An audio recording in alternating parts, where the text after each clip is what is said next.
Survive అవ్వడం కోసం ఈ ప్రోడక్ట్ని యూజ్ చేయడం జరిగింది.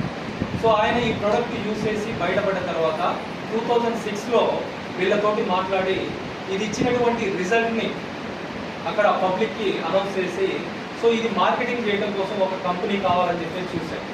సో అట్లా చూసినప్పుడు బయట మార్కెట్లో అంత ఎథికల్గా వర్క్ చేసేటువంటి కంపెనీ ఏది కూడా వాళ్ళ ఆలోచనలోకి రాలేదు. సో ఆ కారణంగా ఏం చేశారంటే అటామీని స్టార్ట్ చేయడం జరిగింది. 2006లో పుట్టినటువంటి ఆలోచన దాన్ని మార్కెట్లోకి ఎట్లా తీసుకెళ్ళాలి, ప్రొడక్షన్ ఎట్లాగా. మొదటి సంవత్సరం ఇవి 1,00,000 మందికి నేను అందిస్తాను అని మన చైర్మన్ ఒక కమిట్మెంట్ ఇచ్చేసి ఒక మ్యానుఫ్యాక్చరింగ్ యూనిట్ వాళ్ళ చేత స్టార్ట్ చేయించి అందులో అతను కూడా 50% ఇన్వెస్ట్ చేసి కోల్మార్ బిఎన్హెచ్ అనేటువంటి మ్యానుఫ్యాక్చరింగ్ యూనిట్ని కొరియాలో స్టార్ట్ చేయడం జరిగింది.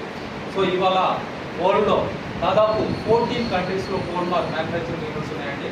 సో వాళ్ళు 2009 నుంచి కూడా దీన్ని అటామీ ద్వారా పబ్లిక్